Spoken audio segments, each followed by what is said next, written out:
안녕하세요. 김호준입니다. 밀양시 세종병원 화재. 대형 재난의 현장을 정치인들이 찾는 것은 당연합니다. 위로와 대책을 강구하는 것은 정치의 몫이죠. 그리고 발생 지역과 재난의 종류와 무관하게 모든 재난의 포괄적, 상징적, 도의적 최종 책임은 정부가 지는 것이 맞습니다. 자신들의 표버치기도 하기에 누구보다 빨리 현장을 찾았던 자유한국당 지도부가 가장 먼저 정부를 비판한 것도 그래서죠. 청와대와 내각 총사퇴를 요구하고 북한 현송을 뒤치다거리 하느라 국민 생명을 지키지 못했다고 목소리를 높이는 건 동의 여부를 떠나 그럴 수 있습니다. 그런데 그런 주장도 최소한 자격은 갖추고 해야 하는 거죠. 소방 인력 충원하자니까 공무원 증원이라며 반대한 건 바로 자신들이었죠. 게다가 경남 소방관의 인사, 예산, 지휘권, 그러니까 전권은 경남도지사이겠습니다. 중앙정부는 지방직 소방행정의 권한이 없죠. 경남도의회 의석 90% 가까이 자유한국당 소속입니다. 경남도정은 자유한국당 책임인 겁니다. 그럼 자유한국당은 적어도 밀양 화재에 관해서는 중앙정부를 탓하기에 앞서 먼저 스스로를 자책해야 정상인 겁니다. 정상이라면 그래야 하는 거죠. 둘 중 하나입니다. 정상이 아니거나 정상이 아니거나. 김호준 생각이었습니다.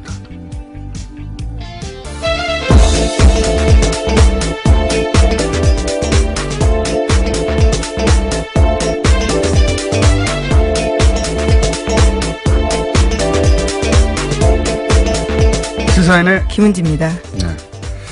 정상이 아니거나 정상이 아니거나 했는데 저희 PD가 그걸 또 못 알아듣고 나름의 유머인데 바보예요. 날뛰고 있어요 지금 밖에서. 자, 시사인의? 네, 했습니다. 또 했어요? 예. 정상이 아니거나. 정상이 아니거나. 네. 자, 첫 번째 뉴스는 뭡니까? 네, 다스 핵심 관계자의 녹취록이 공개됐습니다. 그에 따라서 녹취록에 나오는 140억 원을 둘러싸고 여러 보도들이 나오고 있는데요.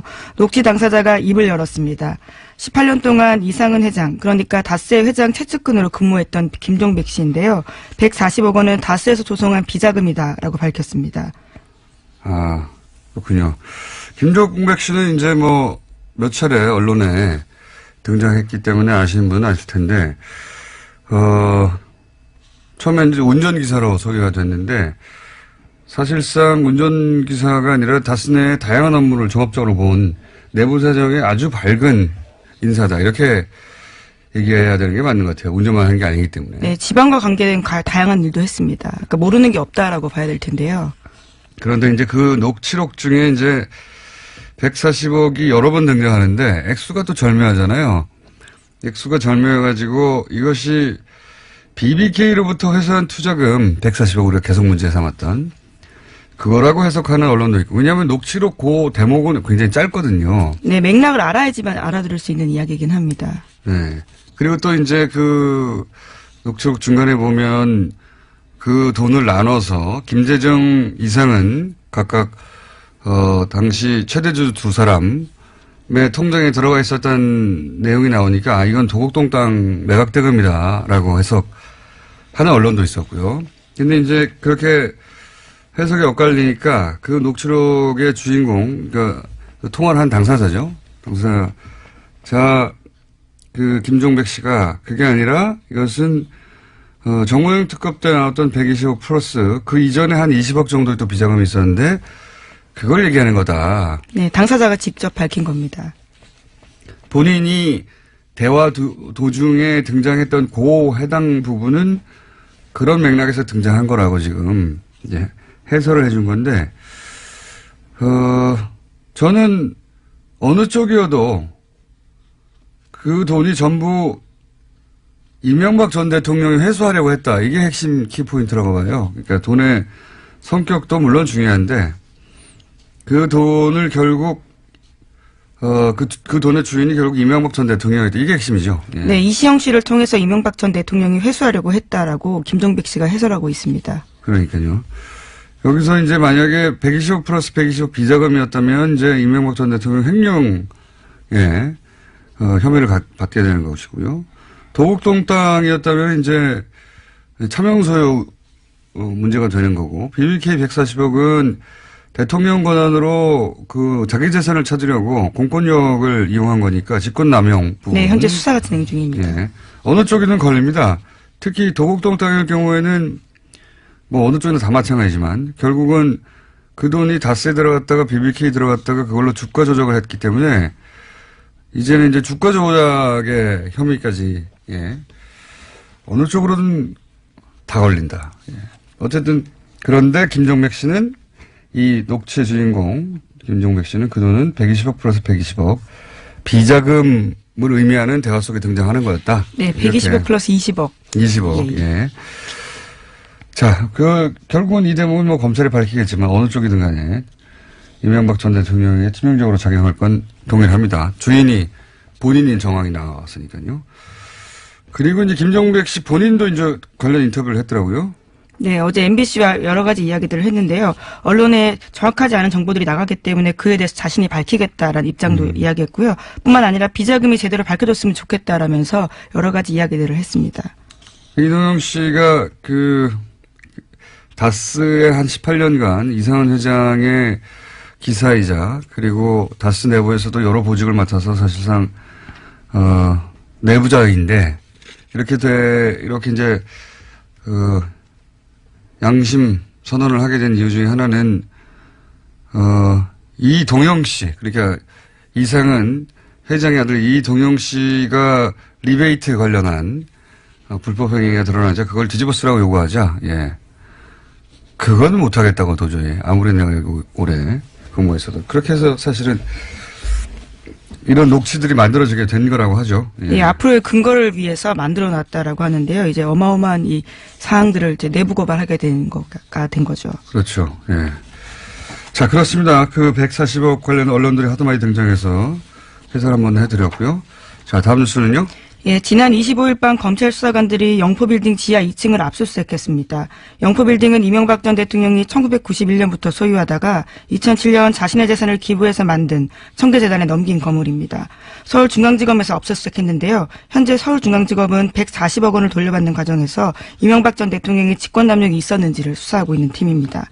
당시에는 빌딩 내 다스 사무실과 청계재단에서 근무하는 다스 직원 책상만 있었고요. 그래서 지하 2층 존재는 전혀 알지 못했다라고 합니다. 그렇군요. 거기서 중요한 건 이제 BH 청와대 블루하우스를 뜻하는 거죠. 그리고 다스라고 적힌 상자가 여러 개 나왔고. 네, 40상자 분량이나 나왔다라고 합니다. 그리고 거기에 이제 문서의 내용은 모르겠지만, BBK 관련 보고라든지 뭐 LK 뱅크 관련 문서 같은 게 나왔다는 거잖아요. 네, 네. PJ 진술조서라는 것도 있다고 하는데, PJ는 김백준 전, 씨겠죠. 예. 네. LK뱅크는 하도 이름이 많이 등장해서 이름 다 알 필요 없다고 말씀드렸는데, LK뱅크는 소위 BBK의 이제 지주회사 격이고요. 이 문서들을 다 복원하고 있었다면 아마도, 애초에 재판이 계속 진행됐으니까 재판 때문에 복원했던 것 같고, 그리고 이 관련 문제가 이후에도 불거지면 방어하기 위해서 자기들 논리상 필요한 자료들이 있어야 하니까 그래서 남겨둔 게 아닐까. 그런 다음에 청와대에 들어간 이후에 돈을 돌려받고 다 소각해버렸어야 하는 건데, 예. 방심했던 것 같아요. 제가 보기엔. 전혀 이곳을 누가 알 거라고 생각을 못했던 것으로 보이는데요. 거기서 뭐가 나올까요? 예. 예, 물론 MBC와의 통화에서 이명박 전 대통령 측근은 BBK는 기본적으로 그 당시 예전에 있었던 일을 정리하는 거지 그 이상 아니다라고 부인하고 있습니다. 물론 뭐 일관되게 그렇게 얘기했죠. 근데 문서가 왕창 나왔으니까요. 이게 어디를 갈지 모른다 이제. 예. 그리고 그게 이명박 전 대통령의 사설 창고에서 나왔다는 점이 굉장히 또 중요하죠. 예. 나는 모른다고 할 수 없게 된 장소 자체가. 자, 다음 뉴스는요? 예, 지난주에 잠깐 언급한 적이 있는데요. 검찰이 이명박 전 대통령을 피의자 신분으로 전환했다라고 합니다. BBK 주가 조작 피해자들이 이명박 전 대통령을 직권남용으로 고발한 지 106일 만이다라고 합니다. 피의자 신분이 됐군요. 지난 금요일 날 잠깐 제가 얘기했는데. 예, 아침에 속보로 떴었는데 제가 속보를 체크를 못해서 가지고 죄송합니다. 예. 죄송할 것 같죠. 자. 예. 6시 이후에 나온 뉴스라서. 제가 얘기했는데. 예. 자, 다음 뉴스는요? 네, 이명박 전 대통령의 친형 이상득 전 의원이 지난 26일에 검찰에 출석했습니다. 국정원으로부터 불법 자금 1억 원을 받은 혐의인데요. 하지만 건강상의 이유로 4시간 만에 돌아갔습니다. 아침에 휠체어 타고 나왔는데 4시간 만에 돌아간 겁니다. 이분뿐만 아니라 이상은 회장, 현 다스 회장도 아프실 예정인 걸로 저는 알고 있습니다. 네. 그리고 다스 자체도 아프실 예정인 것으로 저는 알고 있고요. 다스가 어떻게 아픕니까? 다스도 아프실 예정인 것으로 고위부도 뭐 이런 얘기도 나오고 있고 예. 비자금 옮기는 거 아니냐 뭐 이런 얘기도 나오고 있고 다스도 다스 회장님도 다 아프실 예정이고 이상득 전 의원 이명박 전 대통령 형님도 이미 아프신 상태였죠. 네, 혐의를 부인하면서 건강 때문에 조사받을 수 없다라면서 철수했습니다. 앞으로 계속 아프실 예정일 거예요, 관계자들이. 자, 다음 뉴스는요.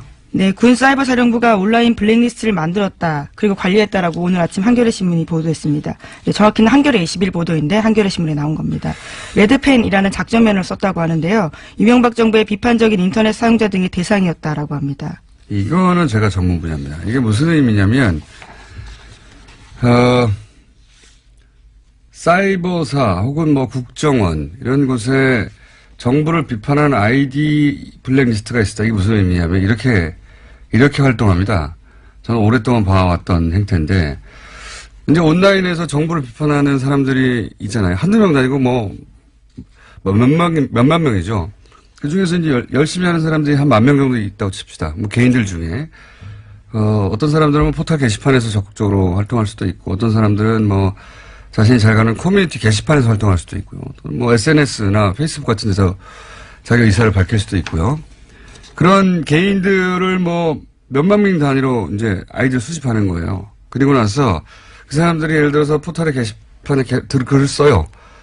그러면 그 사람이 글 쓴 것을 향해서 득달같이 달려갑니다. 댓글을 달아요. 다시 방어하는 내용들을 쓴다라는 그렇죠. 거죠. 그 사람을 따라다니는 거예요.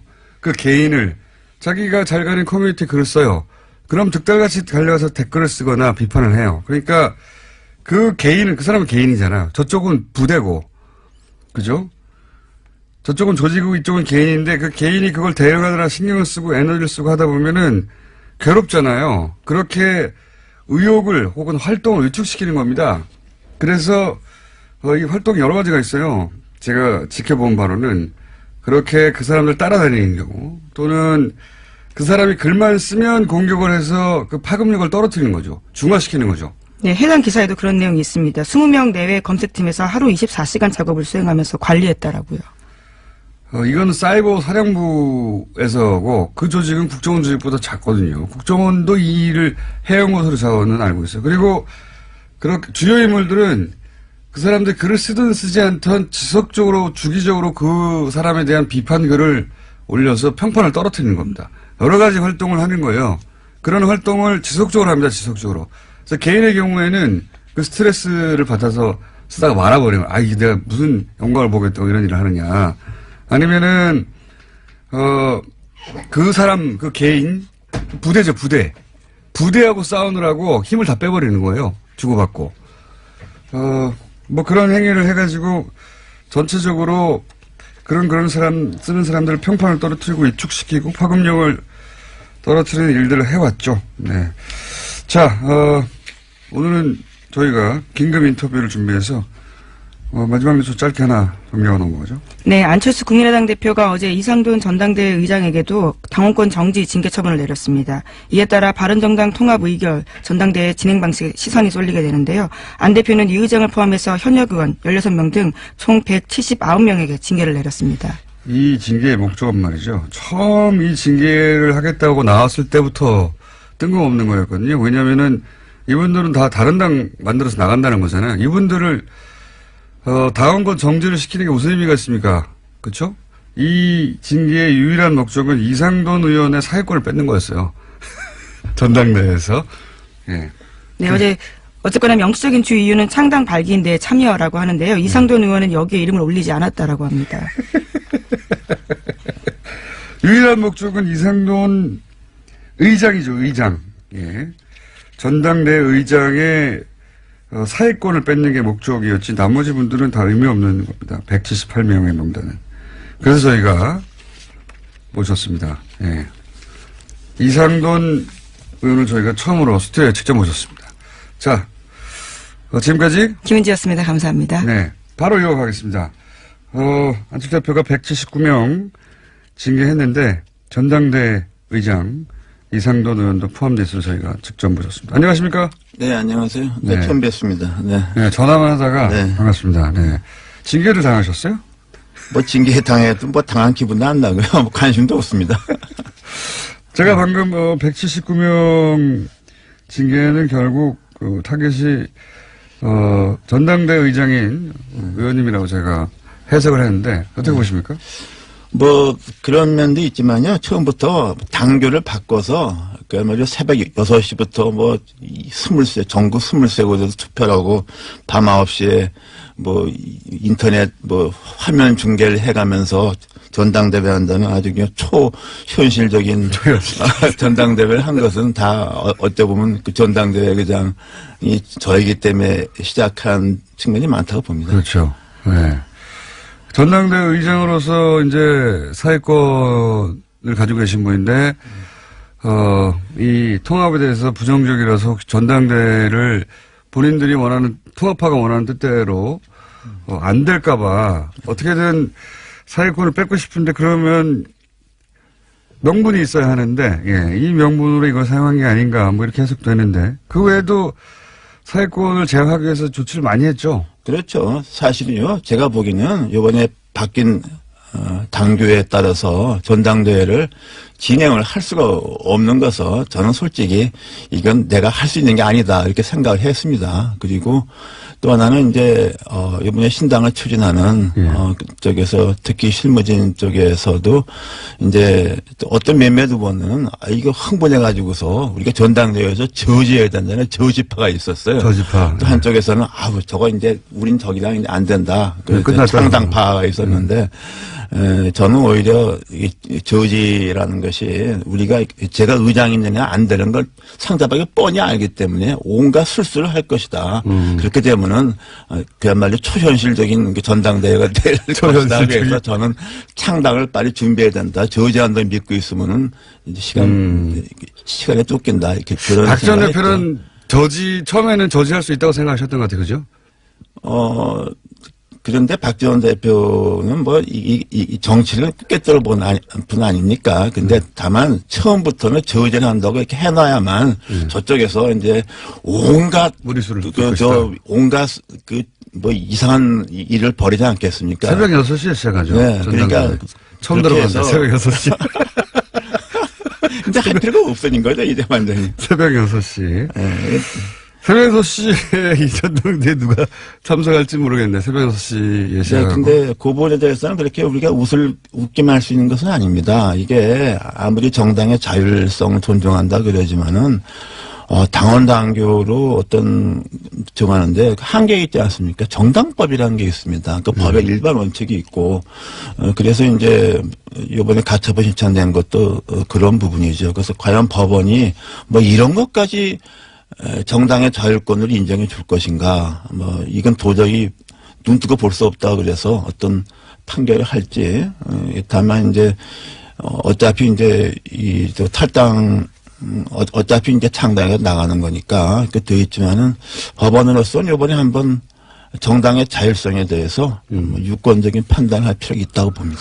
그 당원들 자격, 그러니까 소위 모집단을 줄이기 위해서 당원들 자격을, 뭐랄까요, 의도적으로 이렇게 모집단을 줄여서 뭐 전화 통화도 많이 하고 했다고 얼핏 들었는데 무슨 일이 있었나요? 당원들 그 대표 당원으로 등재했던 한 10,000명 이상 되는 것 같다가 다 전화해서 뭐 전화가 안 되면 연락분통 같은 거에서 뭐 배제한다든가 또 심지어 좀 성향이 안 맞는 것 같으면은 뭐 왜 당비를 안 됐느냐 뭐 등등해서 뭐 그런 일을 그러니까 굉장히 애 많이 썼죠. 그야말로 고생했습니다.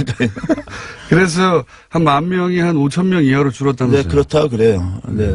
그렇다고 해도 이제 과연 3,000명 정도가 이렇게 나올 것인가 하는 것도 그렇고, 솔직히 어저께 당무회의도 철저하게 비공개로 해서, 솔직히 뭐, 몇 명이 많이도 몰라요.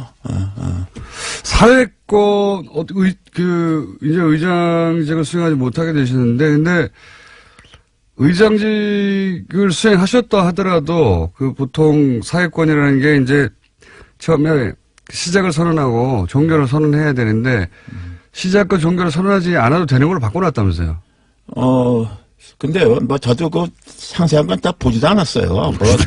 어차피 그거 되지도 않을 거니까. 그거 완전히 그 사회 보면 그 바보 되는 거 아닙니까? 솔직한 얘기로. 23명에 뭐 화면 보고서 이게 뭐, 나 그런 게 해본 것도 없고. 전국 23곳에 이제 네, 중계하는 뭐 화면 보고 물어보고 내가 그 짓을 어떻게 합니까? 그러니까, 그리고 나는 이게 전당대회까지 창당이 이렇게 진행될 거라고 생각을 했지만, 내 성격 같아서는 처음부터 이제 이건, 난 이거 못한다고 단결 바꿨을 때 이제 그렇게 발표한 것도 방법이었지만은, 막 이런 전략적 고려 때문에 제가 계속 침묵을 했던 거죠.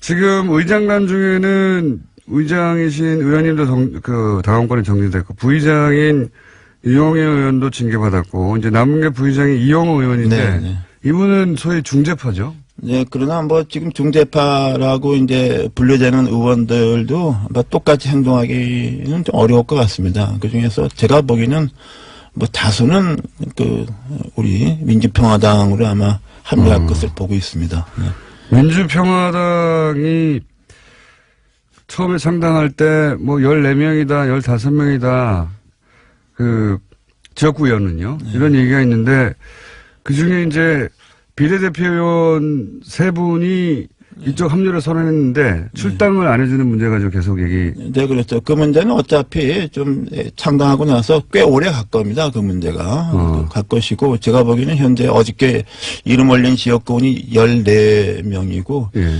그 중에 아마, 불원간 지역구원 제가 보기에 한 최소한도 3명 정도는 추가 갈 것 같습니다. 14명에 3, 4명 정도. 3, 4명, 17, 18명. 네, 17, 18명 정도로 아마 2월 6일 날 창당을 하지 않을까 보고요. 네, 그리고 이제 선거에 임박하게 되면은 또 그리고 또 하나 그 의원, 지역구원을 뺀 전원이 그럼 지역구원 빼면 별로 많지 않습니다. 통합당을 가느냐 하면 또 그렇지 않고 개조에는 거기서 이탈을 해서 무소속으로 잠시 남겠다는 지역구원이 있기 때문에 진짜로 순수하게 안철수 대표와 같이 할 지역구원은 뭐 5손가락도 안 된다고 봅니다. 네. 5명 정도. 5명도 안 된다고 봅니다. 지역구원에서는. 네. 지역구원에서는 너무 적네요. 그거는. 그러니까 오산을 했던 것이죠. 처음에는 처음부터 그런 얘기 했어요. 이렇게 하게 되면은 박지원, 정동영, 천정배 의원들은 하고 몇 명은 탈당하지 않겠냐. 30명 정도 나가겠지. 그렇게 말하고 다녔어요. 내가 사설에 들은 얘기 하면 나가 다 빠질 거예요. 그럼 하나만 해서 조금만 자빠지게 해주세요. 천천히 다음 질문하세요. 사석에서는 몇 명 나가겠냐. 그렇게 생각했던 거죠. 그리고 창당을 쉽게 할 수 있겠느냐. 근데 저는 그렇게 보지 않았어요. 왜냐 그러면은 우리 호남 의원들이 4선 의원 그러는데 4번에 당선될 때마다 당적에 다 다른 의원들이 몇 명씩 있어요. 그래서 이건 별로 아무것도 아닌, 그러니까 중요한 게 뭐냐면 우리가 호남 정치의 본질을 알아야 됩니다. 저 전혀 몰라요. 안철수 대표 전혀 몰라요. 전혀 몰라. 아무것도 몰라요. 정치에 대해서. 호남을 모를 뿐더러 정치도 모릅니다. 정치도 모른다고 생각하시나요? 네, 그렇습니다. 네. 그래요? 그런데 정치를 모른다고 이제 평가하셨는데, 이렇게까지 이제 다들 보기에는 무리수가 아니냐. 네. 물론 반대하는 분들은 무리수라고 생각하시는 분들이 많을 거고, 반대하는 분들이 아니더라도 이거 굉장히 무리한 부분이 있다라고 생각할 텐데 왜 이렇게까지 무리를 하는 걸까요? 글쎄요, 저도 대충 들은 얘기인데, 대통령 된다는 그렇게 믿음을 준 사람이 몇 명 있었던 것 같습니다. 이렇게 해야지. 말하자면 보수표를 얻어야 된다. 왜냐하면 지난번 대선에서 중간에 그 모드가 바뀌었잖아요. 그것도 그 당시 대충 컨설턴트인지 뭔지 아는 사람들이 그런 아이디어를 줬다고 그래요. 정도 보수 쪽을 잡아야 된다. 그런데 그것도 맞는 말인데 한번 생각해 보세요. 그 변호사한테 가서 자기 법률 문제 고민하면은 그 변호사가 이게 당신이 가망 없으니까 돌아가라고 합니까? 나한테 돈 많이 주면 이게 해준다 그래요. 컨설턴트는 다 그런 거 하는 사람인데 그 말 믿고 따라가 다니는 사람이 문제가 있는 거죠. 저는 그렇게 봅니다. 그리고 지금 이제 호남 베이스로 대권이 어려우니까 그렇지 않겠나 하는데 그건 황당한 꿈이라고 생각하죠. 네. 왜 황당한 꿈이라고 생각하십니까? 현실성이 아닙니다. 보수에서 그렇게 보수 만만하게 보는 거 아닙니다. 절대로 그렇지 않아요. 지난번 대선에 봤잖아요. 내가 그때 대선 때 내가 창당을 했습니다. 비문연대 반문연 절대로 안 된다. 한국의 보수는 뿌리가 깊다. 가로가도 모르가도 25%는 나온다 말이야. 그거 다 맞잖아요. 네. 그 안철수 대표는 지금 호남만으로는 이제 다음 대권도 어렵다고 보고 조금 상처를 입더라도 호남의 일부 이제 중진 의원들은 떨궈내고 그리고 보수하고도 손을 잡고 그래서 가운데서 이렇게 새를 부르려고 하는 그런 의도였던 것 같은데 생각보다는 많이 떨어져 나가고 있고 그리고 의원님 보시기에는 보수도 그렇게 손쉽게 손잡아주지 않을 것이다 이런 말씀이십니까? 그렇죠. 그리고 처음에는 이거 동서화합으로 모두를 잡았잖아요. 이원주 의원이 화개장터에서 유승민 안철수가 만나서 동서 영원한 화합한다 그랬는데 지금 돌아가는 형상은 유승민 대표는 자기 뜻과는 다르게 TK에서는 배신자로 찍혀 있지 않습니까? 안철수 대표는 완전히 호남을 배신한 정도가 아니라 욕보인 사람으로 돼 있잖아요. 이 영원함이 화합이 아니라 영원한 배신자의 화합돼 버렸잖아요. 그러니까 무슨 시너지 효과가 나옵니까? 이게 이 얘기가 안 되는 거예요. 그래도 유승민 대표 입장에서는 사실은 당이 위기에 처했는데 이 정도면 아주 큰 이익이 남는 결합 아닙니까? 저는 정의당이 비가이든 육석 가지고 황당당한 자기 철학을 내지 않습니까? 나는 유승민 대표가 악수를 뒀다고 봐요. 그리고 그쪽에서는 안철수 대표가 취약하니까 또 따라오는 의원도 비례 의원밖에 없으니까 자기들이 당을 장악한다고 보는데 그 오산입니다. 요번에 봤잖아요. 당무회의가 뭐고 의원은 없고 이른바 무슨 비의원 무슨 위원장 등등등에서 안철수 열성파들이 있지 않습니까? 막무가내. 거기서 다 가잖아요. 난 유승민 대표나 하태경 의원이나 그거 감당하기가 만만치 않다고 봐요, 저는. 안철수 대표를 지지하는 지역구 원외위원장이나 원외위원장, 당무위원회 다수 등등 지역위원장. 그건 이제 합리적인 대화 논리가 안 통하는. 그럼 그분들이 다 이렇게 통합당에 가면은 이제 조금 있으면 유승민 대표도 쫓겨납니까? 유승민 하태경 한번 당해봐야죠. 나는 거기서 오산한 거로 봐요, 나는. 굉장히 기뻐하시는 것 같습니다.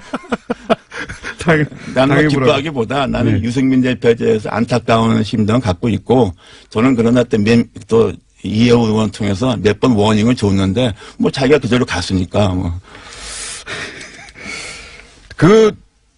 비례대표 출당 문제는 어떻게 될까요? 지금 의원님은 출당을 요구하는데 안철수 대표는 절대 안 된다고 하고 있잖아요. 네. 그래서 그건 저 혼자 문제만이 아니고 최소한도 박주현, 장정석 의원 외에 그 외에 한두 명 더 가능성이 있습니다. 그래요? 대충 짐작하시는 분이 있을 거예요. 네. 그 중에 한 분은 상당히 상징적 의미가 크죠. 그것은 아마 신당에서 민주평화당과 공식적 요구를 할 테고 조금 시간이 걸리겠죠. 그러나 저는 그때 거기 창당 이런 거 할 때 우리 비례 의원 문제는 고려하지 말아라. 그거 고려하면 안 된다. 그래서 그 개문발차라고 표현하지 않습니까? 그리고 저는 개의치 않아요.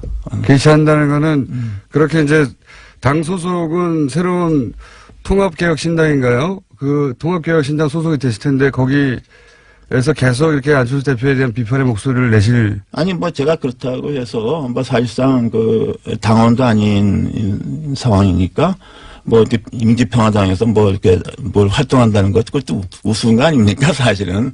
그러니까 뭐 심정적으로 뭐, 좀 그쪽에 매우 가까운, 심정적 무소속이 되는 거죠. 심정적 무소속. 당 소속은 공식적으로는, 통합신당에 속해 있겠지만, 그러면 형식적으로 통합신당은. 예, 형식적으로는. 예, 형식적으로 그 소속에서 계속 그 통합신당에 대해서 비판의 목소리를 내실 수도 있겠네요. 아, 제가 언제 뭐, 대통령도 그냥 연거푸 그냥 맨날 작사를 냈는데, 뭐, 못할 말이 뭐 있습니까? 그쪽에서는 의원님을 놔주는 게 더 플러스 아닙니까? 글쎄 모르겠어요. 그러니까 거기에 정상적인 판단이 안 되는 집단이에요. 네. 그렇다면 이런 일이 생기지 않죠. 어떻게 국회의원이 우리나라 헌법재판소 판결에 의해서 헌법기관입니다. 개개인이. 합당형 보고는 국회의원의 당적의 변화가 생기는 걸 갖다가 의원총회 뭐 당원 단계 그까짓 게 필요도 없습니다. 그거는 기본적인 원리예요. 정당 정치, 의회 정치의 기본입니다. 의원총회 한 번 안 하고서 의원총회 반대했잖아요. 다수가. 그런 놈의 일이 어디 있습니까? 그러니까 이건 뭐 정치 집단이라 볼 수가 없어요. 우리가 이렇게 토론하는 거, 이게 입이 더러워지는 겁니다. 이게. 알겠습니다. 오늘은 여기까지 하고요. 이렇게 통합을 결국은 이제 거의, 마지막 요식 행위에 가까운 전당대 정도만 남겨두고 통합이 이루어질 것 같은데요. 그죠? 이루어지겠죠? 네. 예. 이루어질 것 같은데 이 통합을 성사시키는 데는 결국 안철수 대표의 의지가 가장, 중요한 역할을 한 것 같은데. 그쵸. 안철수 대표의 의지가 이 모든 걸 만들어낸 거죠? 네, 그렇죠. 네. 그게 일종의 그런 것이 한 번 꽂히면 그냥 거기서 그냥 몰두하는 그런 성격이 있죠. 네. 안철수 대표를 그러면 이 통합을 성공시키기 일보 직전인 안철수 대표를 한마디로 평가하시면요, 마지막으로.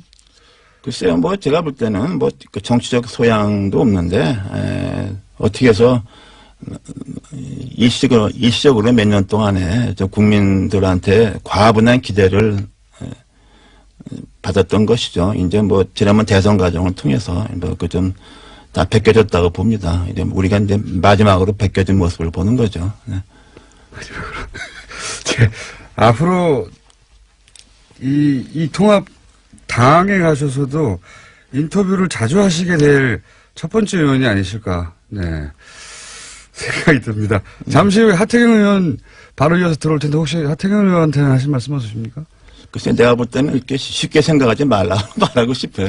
내가 같은 경우는 엊그저께 무슨 뭐 저하고 뭐 다른 비례하고는 좀 다르다고 생각하는데 그리고서 마치 뭐 이제 통합하게 되면 안철수 대표 빠진다고 생각하는데 저는 그건 좀 잘못된 생각입니다. 안철수 대표 아까 말씀 뒤로 빠져있지 않은 것이다. 저는 절대로 그렇지 않고 그럴 수가 없어요. 네. 그럴 수가 없는 지금 상황이 돼 있습니다. 너무 쉽게 생각하는 거예요. 그래요? 네. 알겠습니다. 오늘 여기까지 듣겠습니다. 지금까지 아직까지는 국민의당 이상돈 의원이었습니다. 감사합니다. 네. 자, 하태경 최고위원 오늘 여차저차한 사정으로 월요일 날 여차저차 자세히는 아니, 오늘 이상돈 의원님 나온다 그래서 제가 바로 뒤에. 이상돈 의원님이 좋은 얘기 할 리가 없기 때문에. 보완 설명 드리러 나왔습니다. 우선 이상돈 176면 징계가 이상돈 의원의 전당대 사회권을 박탈하려고 한 거라는 건 맞잖아요. 그 질문 나올 줄 알았어요. 나올 줄 알았는데 네. 제가 이제 아닙니까? 이상돈 의원님 잘 아는데 네. 이상돈 의원님은 징계 해도 문제 안 해도 문제예요. 무슨 이야기냐면 그분이 오늘 뭐 제가 오전에 듣기도 했고 저랑 같은 상임위 옆자리예요. 네. 같이 이렇게 이야기를 해보면 굉장히 젠틀맨이고 네. 진흙탕 싸움에 본인이 들어간다는 것 자체를 잘 견뎌하기 힘든 분이에요. 원래 학자셨으니까요. 네, 그래요. 그리고 네.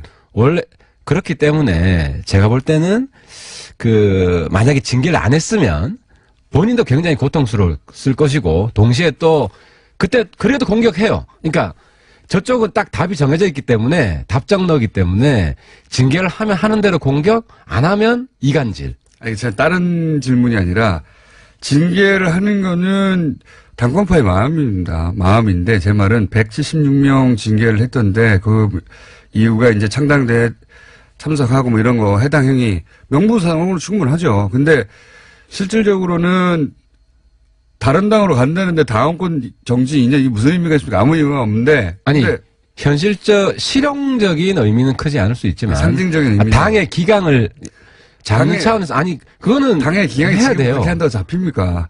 왜냐하면 그것도 안 하면 당도 아니에요. 그거 해산해야 돼. 당을 없애야 돼. 그걸 알겠어요. 네. 알겠는데 진짜 목적은 이상돈 의원. 근데 이상돈 의원이 사회를 보더라도 결국 전당대회는 가게 돼 있어요. 그래서 그게 아마 이상돈 의원을 그런- 생각해 준 게 아니냐. 그런 의미가 없다고 보십니까? 왜냐하면 이상돈 의원이 사회 보면 저분이 소집도 했잖아요.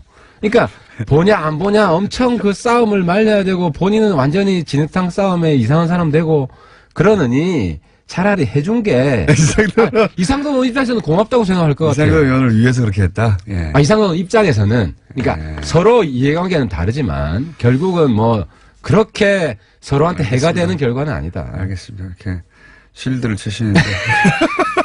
이상돈 의원 제가 잘해드릴게요. 예. 그분은 원래 우리 저기 새누리당 출신이에요. 그러니까 뭐 안철수 출신이라기보다는 예, 지난 2012년에는 또 박근혜 후보의 당선을 위해서 했었죠. 예, 노력 했고. 근데 무슨 이야기냐면은 하셨는데 중간에 잘못 틀어져서 그렇죠. 틀어졌죠. 예. 4대강은 뭐 이렇게 문제를 많이 삼았지만 4대강은 처음부터 반대하셨고. 다른 문제는 다 보세요. 제가 많이 배웁니다. 같은 상임위 하면서. 그래서 저희들 입장에서는 그러니까 보수임에도 불구하고 이 합당을 반대하는 것은 안철수 대표에 대해서 기본적으로 그런 자질이 없다고 판단합니다. 반안이죠. NT안이죠. 예. NT안이 NT하나 NTU는 꼭 아니잖아요. 그래서 저희들이 NTU는 아닌 것 같고요. 예. 아니에요. 그래서 예. 저희들 하지만 같이 있는 데는 못 가겠다는 말씀이신 것 같은데. 그렇죠. 예. 못 오겠다는 것인데 그럼 출당해줘야죠. 아니 와서 안 보면 되지 그럼. 안 보면 되지. 그리고 이제 당 안에 있다고 해서 뭐 계속 보란 이유가 보면 없고. 되지. 그러니까 그걸 지금 합당하고 나서 그 소위 이제 반대파 한 서너 분 정도를 출당을 안 하시는 쪽으로 유승민 대표도 바꿨습니까 입장을? 안철수 대표 입장 존중하기로 했어요. 왜냐하면 지금 존중하기로? 사실 우리가 지금 적전 분열할 수는 없고 솔직히 아니, 지금은 말씀드리면 그런데 내 말은 합당하고 나서 설득할 시간이 필요하다는 거지.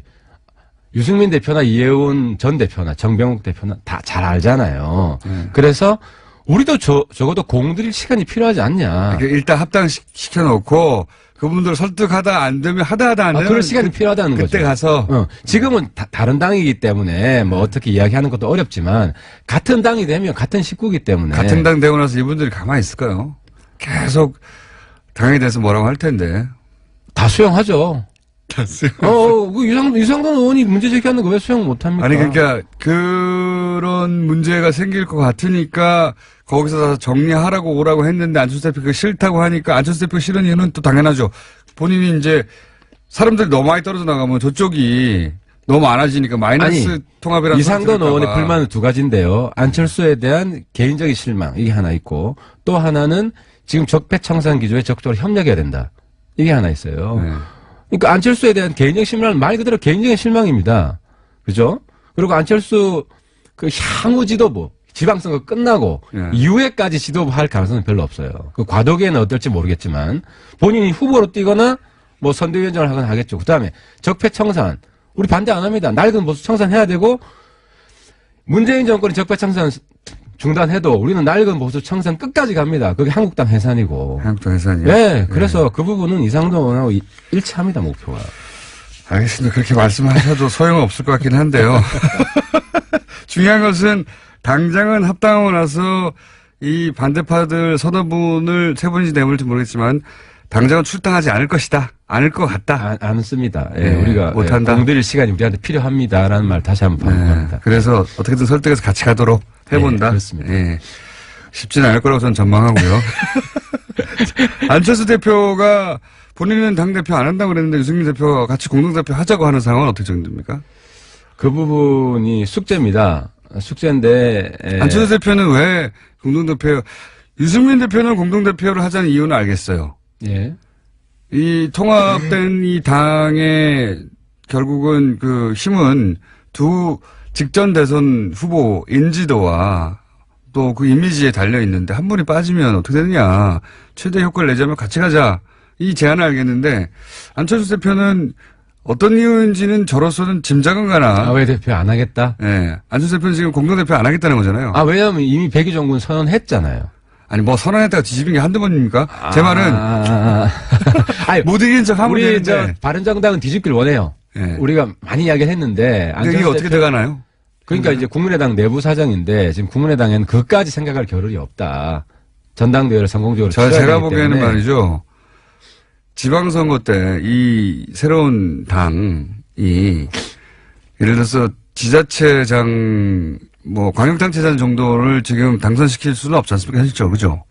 아니 안철수 대표는 둘 중에 하나잖아요. 선수로 뛸 거냐 감독이냐. 예. 지방선거에 네. 둘 중에 하나로는 뛸 거예요. 지방 그러니까 대표가 백의종군 아니면? 바로 선수로 뜁니다. 그러니까 뭐 예를 들어 선수로 서울, 뛰게 해야 됩니다. 우리 입장에서는 서울시장 예를 어디든 들어서 간에. 후보가 되거나 아니면 공동 당대표가 되거나 어디든 간에. 둘 중에 하나는 할 것이다. 그래서 저는 안철수 대표는 반드시 지방선거에 투입해야 됩니다.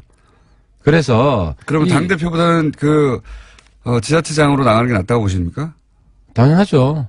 근데 선거에 유승민 대표는 뛰어야죠. 같이 대표하자면서요. 그러니까 과도적으로 일단 처음 출발할 때 처음 출발할 때 얼굴이고 안철수 대표는 바로 저는 그 선거 예비 후보 등록일이 3월 초입니다. 그래서 어디로 뛰어야 됩니까, 안철수 대표는? 그건 상의를 해봐야죠. 그건 우리도 전략이 있어야 되기 때문에 그건 내부에서 우리 합당이 되면 전체 전략을 공유를 해야 되고. 지방선거에서 한국당하고 예를 들어서 특정 지역에서 단일 후보 연대 이런 거 가능합니까? 없습니다. 하지만 박지원 당하고는 합니다. 할 수 있습니다. 그러니까 이 부분이 중요한데. 박지원당이라고 굳이 꼭 항상 그러니까 이제 박지원당. 호남 그 친박개혁당 하고는 할 수 있습니다. 이름도 정해졌는데요. 말씀해 주시죠. 왜냐하면 예. 민평당이죠. 예. 민평당은 할 수 있습니다. 왜냐하면 원래 선거연대 하자고 했고요. 예. 그분들하고 하자고 했고 이제 거기서는 안 할 것 같아요. 저는 꼭 그렇진 않을 거라고 봅니다. 그래요? 예. 또 우리 그 최고의 책사기 때문에 민주당이 해주겠습니까? 민주당이 전남지사 후보 하나 내주겠습니까? 박지원 전남지사 하라고. 저는 민평당의 상대적인 강세 지역은 호남인데 딴 데는 후보 내기가 쉽지 않잖아요. 호남인데 호남에서는 민주당이 지금 압도적으로 1등합니다. 그런데 무슨 후보를 양보하겠습니까? 그러면 결국 우리한테 손을 뻗게 돼 있습니다. 그래서 좀 아름다운 이별을 하시라. 그리고 나 이번 다 끝장났어요. 아니 이제. 이게 지금 계속 지금 문제가 절이 싫으면 중이 떠나라. 네. 근데 떠나야 될 중이 누구냐 이거였잖아요. 네. 근데 박지원 대표 쪽이라는 게 확실해졌기 때문에 네. 이제는 그렇게 하고 그러면 우리랑- 출당시켜 주죠. 우리랑 선거 그러니까 자꾸 비례를 볼모로 해서 하는 것은 비례를 볼모라는 건 지금 안철수 대표 쪽이죠. 그러니까 비례가 안 그분들은 사실 뭐 출당 드릴 수 있죠. 지역구 분들은. 근데 지역구 지금 말고 비례대표 아름다운 이별 그러니까 이제 하자면서 비례는 조금 시간을 주시라는 거고. 아름다운 이별 하자면서 이쪽만 원하는 건 다 가져가잖아요. 아니, 그럼 선거연대 끝나고, 지방선거 끝나면 또 빅뱅이에요. 그렇죠. 그때가 제일 큰 또 빅뱅이기 때문에, 예. 민평당 분들 중에, 저는 민평당 분들도 두 판은 아닙니다. 민주당에서 허용해주는 사람과 불허하는 사람. 네, 뭐 어쨌든 민주당 쪽하고도 열심히 갈라치기 하시고요. 그러니까, 그건 그렇게 될 수밖에 없어요. 그러니까 이제, 우리 공장장님께서는 자꾸 네. 이제 안 공격, 안은 지방선거 나가면 이제 정리됩니다. 정리가 된다는 거는 지방선거에서 떨어지고 나면 아니, 떨어지는 게 아니라, 유승민 파이 되는 겁니까? 아니, 그리고 다시 크죠? 안 대표는 이번에 바른정당 지지층한테는 굉장히 인기를 많이 얻었어요. 그러니까 바닥을 쳤고. 하태경 의원입니다. YTN 노조는 최남수 사장이 사퇴하지 않으면 2월부터 파업에 돌입하겠다는 입장을 발표했죠. YTN 문제가 무엇인지 민원연 김원경 사무처장과 함께 짚어보겠습니다. 안녕하세요. 안녕하세요. 네. 예. YTN은 보도 전문 채널인데 네. YTN만 뭐 24시간 보는 분들은 없기 때문에 예. YTN에서는 또 무슨 문제가 있을까? 예, 예. KBS나 MBC의 문제에 대해서는 사실 접하는 경우도 많고 예. 또 언론도 보도를 많이 해서 어떤 문제인지 대충 이해하시는 분들도 YTN은 무슨 문제고 최남수 사장의 문제는 뭔지 네. 잘 모르시는 분들이 많아요. 네. 예. 근데 저는 오늘 최남수 사장 개인의 문제는 이야기하지 않으려고 하고요. 네. 왜냐하면 국민 입장에서는 최남수 사장의 뭐 발언이나 여러 가지 행적들의 부적절성, 그다음에 지금 노조와의 갈등 이런 모든 것들이 굉장히 먼 일이라고 저는 생각을 하고요. 그렇죠. 예, 네. 오히려 그냥 YTN이라는 방송사가 준 공영 방송이라고 우리가 말하는데 이 방송사가 하루 종일 보도를 하는데 그 보도가 국민에게 적절한 보도를 내놓고 있는가, 좋은 방송사인가, 이게 가장 큰 관심사라고 생각해요. 핵심입니다. 네, 예. 그래서 오늘 날카로웠어요. YTN 보도가 좋은지에 대해서 평가를 해보려고 하는데요. 좋다는 것은 이제 민원연은 모든 미디어를 모니터링하니까 네, 네. 예, 그 모니터링의 기준으로 볼 때, 결과로 네. 볼 때 YTN은 그러면 이런 파업이 사실은 네. YTN 문제는 YTN 노조가 가장 정확하게 알겠는데 네. 지금은 최남수 사장 개인의 문제인 것처럼 네, 예. 거의 네. 지금 그렇게 보이는 경향이 있습니다. 그런데 이제 그렇게 문제 삼는 것은 그 이전에 YTN 구성원들이 보기에는 YTN 보도가 공정하지 않다고 스스로 판단했기 때문이 아니겠습니까? 그렇죠. 예. 근데 네. 어떤 점에서 그런지. 일단 저희가 그러니까 6개월 정도 YTN과 연합뉴스 TV의 저녁 종합뉴스를 지상파 3사와 종편 4사 저녁 종합뉴스랑 같이 비교해서 보고서를 내본 적이 있어요. 네. 6개월 정도 했는데 이때 당시 내린 결론이 종편이나 MBC에 비해서 이건 MBC. 예전 MBC 과거의 MBC 요. 에 비해서는 그래도 YTN이 기계적 균형을 지키더라. 그리고 아주 심각한 문제 보도는 별로 없더라라는 것이었어요. 그래서 저희가 노력 대비 너무 본전 뽑기가 어려운 것이 YTN 아, 그렇군요. 네, 감시였어요. 종편은 사실은 뭐 하루에 한 건, 금강이죠, 금강. 하루에 한 건 이상은 문제를 네. 터뜨리는데 네. YTN은 그렇게 종편처럼 극단적으로 편향된 네. 문제점을 찾기는 예, 그렇게 노골적인 보도는 별로 없었어요. 그렇게까지 노골적이지는 예. 않았다. 근데 이제 그렇게까지 노골적이지 않은 게 더 무서울 수도 있습니다. 맞습니다. 그게 네. 문제인데요. 이게 그리고 국민에게 많이 인식돼 있는 게 YTN은 그래도 공정하다라는 생각이 좀 네. 있거든요. 스트레이트하다 뭐 이런 거죠. 네, 그렇죠. 그런데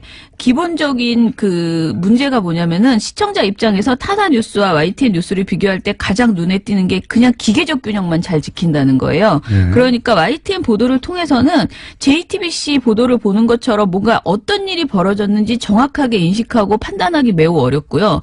그냥 말씀하신 것처럼 스트레이트 보도를 통해서 딱 반반의 의견, 계속 여러 가지 사안에 대한 반반의 이야기들만 전해주고 있다라는 것이고, 뉴스가 정말 해야 되는 의제 설정 기능이나 철학, 무엇을 전하겠다라는 생각이 거의 없는 거예요. 그래서 근데 저는- 무색무미, 무취한 보도다. 저는 그것이 YTN의 보도 철학일 수도 있어요. 네네. 보도 철학일 수도 있는데 저는 모니터링을 뉴스를 이제 거의 매일 하게 되니까. 네. 근데 YTN을 보면서 제가 느낀 가장 근본적인 문제점 뭐냐면 의제 설정입니다. 네. 어떤 뉴스를 어떤 각도에서 보도하기로 결정하고 네, 뉴스를 네. 다루느냐. 네. 그 의제 설정을 어떻게 하느냐. 그 다음이 양쪽을 다 같이 보도하느냐. 네, 양쪽 뭐 여야든 그렇죠. 진보 네. 보수든 그 다음에 나오는 건데 이 의제 설정이 기본적으로 틀어져 있죠. 보수가 설정한 의제를 뉴스에 꼭지로 담는 경우가 그렇죠. 거의 대부분입니다. 예, 예. 최근 사례를 제가 하나 그래서 가지고 왔는데요. 이것부터가 저는 틀어져 있다고 네. 생각하거든요. 저는 제가 가지고 온 그 이야기가 단적으로 지금 현재 YTN의 현실을 보여주는 거라는 생각이 드는데요. 제가 말씀드릴 거는 1월 18일 YTN 뉴스통에서 나오는 하나의 인트로 그 영상이었어요. 1분 정도 되는 영상인데요. 이게 언제 나온 거냐면 MB 수사에 대해서 본인이 이제 이거는 정치 보복이다라고 이명박 전 주장했죠. 대통령이 네. 이 수사는 정치 보복이라고 했을 때. 네네. 그때 당시에 나온 보도예요. 그런데, 처음에 보도가 시작이 되면은, 이게 이제 그, MB 관련된 보도 앞에 붙는 인트로 영상이거든요. 근데 2009년 고 노무현 전 대통령 연결식을 보여줍니다. 예. 그리고 거기서 이제 백원우 민주당 의원이 어디서 분양을 해 하면서 격렬히 이제 항의하다 끌려나가는 상황을 보여주고요. 예. 그리고 이제 MB 측이 그 사과하는 장면을 그러니까 인사를 하는 목례를 하는 장면이 네. 보이는데 여기서 사과하라는 시민들의 외침과 유가족 노건호 씨에게 목례를 하는 이명박 전 대통령 부부에게 노건호 씨가 고개를 숙이지 않는 모습을 보여주면서 자막이 이렇게 나와요. 상주는 고개를 숙이지 않았다. 예. 그리고 이런 영상이 이제 그 영상의 절반이고요. 나머지는 MB 수사 내용을 쭉쭉쭉 자막으로 쳐준 다음에 마지막에 뭐라고 나오냐면 자막이 노무현 전 대통령 죽음에 대한 정치 보복 이렇게 자막을 써줍니다. 거꾸로 돌아간 역사의 수레바퀴 MB 조여오는 검찰 수사라는 자막도 씁니다. 한마디로 이 영상을 보면은요. 이 모든 것이 정치 보복이다. 이 얘기를 영상 하나에 1분짜리 영상에 엄청 잘 담았거든요. 그러니까 이런 거죠. 이명박 전 대통령을 수사하는 것은 노무현 대통령의 죽음 때문이다를 그렇죠. YTN이 본인들의 아나운서의 입으로 주장하지는 않는데 이 프레임은 기본적으로 보수 정당의 주장이거든요. 그렇죠. 예, 보수 정당이 딱 요 프레임으로 말하고 있는데 요 영상을 논평 없이 보여주는 거죠. 이 영상을 관련 보도 앞에 붙여버리기 때문에 네. 뒤에 이어지는 보도는 아무 의미가 없어지는 그래서 저는 거예요. 이게 그냥 프레임이 딱 그렇게 짜져버린 거죠. 실제 이명박 전 대통령을 조인 것은 이명박 전 대통령의 측근들이에요. 네, 실제로는. 그렇죠. 측근들인데 요렇게 제가 아까 말씀드린 의제 설정부터 보수 편향이다. 네. 의제 설정을 그렇게 해놓고 네. 그 안에서 이제 이쪽 목소리와 저쪽 목소리를 기계적으로 담는데 네. 지금 이런 의제 설정을 해놓고 이미 인상을 그렇게 받은 이후에 양쪽의 주장을 들으니까 네. 여론조사할 때 만약 이렇게 하면 한쪽으로 확 쏠리거든요. 그렇죠. 그런 식의 의제 설정을 틀어놓는 경우가 가장 큰 문제다. 네. 저는 그렇게 게다가 생각. 아까 그 제가 말씀드린 그 영상을 보여준 다음에 두 꼭지의 보도를 전하는데 그게 하나는 청와대 입장, 하나는 MB 측 입장 네. 이렇게 전해주고 끝내요. 그런데 문제는 이날 뉴스통 전체 방송에서 진짜 이명박 그 전 대통령 비리가 무엇인지 그날 어떤 것들이 그러니까 있었는지 이런 내용은 보도를 하지 않는 그러니까 거예요. 이게 뭐 140억의 정체는 무엇인지 그럼 한번 따져보자. 이렇게 그렇죠. 들어간다든가. 네. 그게 아니고 이렇게 이제 연결식 장면을 보여주고 이명박 전 대통령이 정치 보복이라고 한 다음에 네. 양쪽이 보복이다 아니다. 그렇죠. 그러면 기계적 균형은 지켜진 네. 것 같거든요. 네. 하지만 맨 앞에 의제 설정 프레임은 틀어져 있는 거예요. 네. 그러니까 사태 본질을 전달 안 하고 그냥 끝나버리기 때문에 전 이건 명백한 그 편파적인 보도다. 이건 균형을 맞춘 것이 아니다라고 이야기할 수밖에 없다. 그게 이제 프레임부터 출발이 그렇게 되어 있다는 게 저는 큰 문제. 이것뿐만 아니에요. 사실 예, 맞아요. 거의 대부분이 이런 대부분이 식입니다. 이렇게 네. 의제 설정을 그렇게 한 다음에 그 안에서 양쪽의 균형을 지켰다고 자기들은 네. 빠져나갈 구멍을 만들지만 네. 이런 보도가 뭐 남북 문제에 있어서 그렇습니다. 네. 남북 문제에 있어서 그렇고 이렇게 정치적으로 갈리는 문제 또는 뭐 최근에 여러 가지 화제 나면은 의제 설정을 일단 보수가 설정하고 공격하는 포인트로 딱 잡아요. 네, 맞아요. 그 안에서 어떻게 싸우냐를 보여주는 예. 의제 설정 기능을 가졌다는 게 중요한 거죠. 네. 프레임이 아무튼 왜곡된 상태에서 기계적 균형만 맞춰버리니까 본질이 하나도 전달이 안 되는 거예요. 그 사안의 중요성이. 예. 네. 그 다음에 그 안에서의 양쪽의 주장을 전달하는 건 합니다. YTN은. 맞아요. 그래서 종편보다는 예. 낫다라고 이제 표현하신 거죠. 근데 여기서 끝나는 게 아니라 그 다음에 이런 보도 후에 뭐가 나오냐면 토크가 나와요. 예, 토크를 많이 하죠. 여기서 이제 결정해 줍니다. 예. 어떻게 생각할지 방향을. 네. 그 YTN이 그 종편처럼 시사 토크쇼를 많이 하진 않지만 하루 종일 뉴스를 하는데 뉴스 속 곳곳에 종편과 같은 모양새로 패널들이 나와서 대담을 하는 그런 코너가 많이 있습니다. 그런데 최근에 이상할 정도로 YTN에 출연하는 패널의 성향이 지나치게 편향되어 있다라는 제보를 많이 저희가 받게 되었어요. 이상하진 않고 예전부터 그랬어요. 굉장히 많이 받아요. 이전보다. 최근에 더 많이 받았어요. 그런데 사실 이런 문제점은 YTN 구성원들이 이미 인지하고 있었던 것으로 보이는데요. 어떻게 YTN 노조 합니까? 산하의 공정방송 추진위원회가 그러니까 재작년이네요. 2016년 12월 말일, 12월 29일에 보고서를 하나 발표한 적이 있습니다. 이때는 박근혜 국정농단 사태가 한창이던 시기였죠. 이때 보고서의 핵심 내용은 YTN에 출연한 정치평론가의 성향이 지나치게 현직의 여당인 새누리당에 편중되어 있다라는 것이었어요. 2016년 11월 1일부터 12월 19일까지의 정치평론가를 모두 출연한 분들을 다 조사해봤더니 644회 중에서 253회로 새누리당 관련된 분들이 가장 많았다. 네. 라는 것이고 중도 성향, 새누리당은 아니고 여당, 당시 여당 중도 성향이 207회 그리고 당시 야당 성향이 184회 순이었는데요. 이게 보면 야당 성향이 지금 민주당 성향인 거죠. 네네, 그렇죠. YTN 노조가 말하는 것은 이런 거예요. 그러니까 야당 성향 평론가의 출연 횟수가 여당 성향 평론가의 70% 수준에 머문다. 이것은 지나치다. 단순한 허용 오차라고 받아들이기 어렵다라는 것이거든요. 심지어 현직 국회의원이 출연하는 경우를 보면 새누리당 의원 출연한 것이 12번인데 그 같은 시기에 더불어민주당과 국민의당 의원 출연 횟수는 8번이었다고 합니다. 그리고 더불어민주당의 주류로 볼 수 있는 인물은 단 2번밖에 나오지 않았다고 합니다.